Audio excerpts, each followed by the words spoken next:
আচ্ছা, তোরা কি হলে মনে করবি আমাদের যাত্রা সফল হয়েছে? দেখ, ভ্রমণের আনন্দের সাথে সাথে যদি অর্থ লাভও হয় তবেই মনে করব যাত্রা সফল। কিরে নরেশ, তাই না? হ্যাঁ, আমার কাছে ভ্রমণের আনন্দই সব। নতুন নতুন দেশ দেখব, কত কি জানবো, শিখবো। অর্থ লাভের কথা আমি খুব একটা ভাবি না। এ তোর মনের কথা নয়, কি বল যদু, তোর কি হ্যাঁ, মত? আমি তোর সাথে একদম একমত।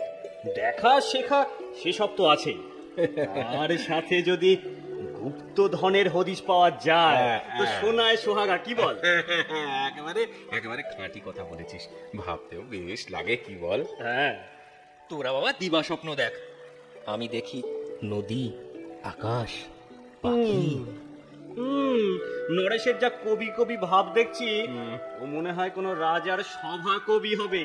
কবিরাজ শ্রী নরেশ চন্দ্র, কি বল? আচ্ছা, সভাকবিকে বুঝি কবিরাজ বলে? তাহলে চিকিৎসা বিদ্যায় যার অগাধ জ্ঞান, সেই কবিরাজকে কি বলে রে? মুখ থেকে ভুল করে বেরিয়ে গেছে। কবি মশাই আমার ভুল মার্জনা করবেন।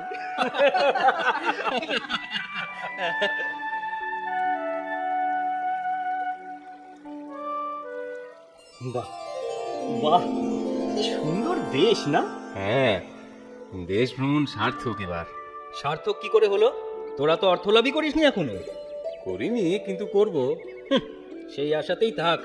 আশাই তো মানুষকে বাঁচিয়ে রাখে নরেশ, নিরাশ হলে চলে? বাঁচতে গেলে সবার আগে যেটা চাই, সবার আগে সেটা জোগাড় করি চল। কি কি সেটা? কি আবার? খাবার রে, খাবার। বলি খেতে হবে না, খালি পেটে থাকলে আশাও মুখ ঘুরিয়ে নেবে। তা ঠিক, এটা মন্দ বলেনি। হ্যাঁ যদু?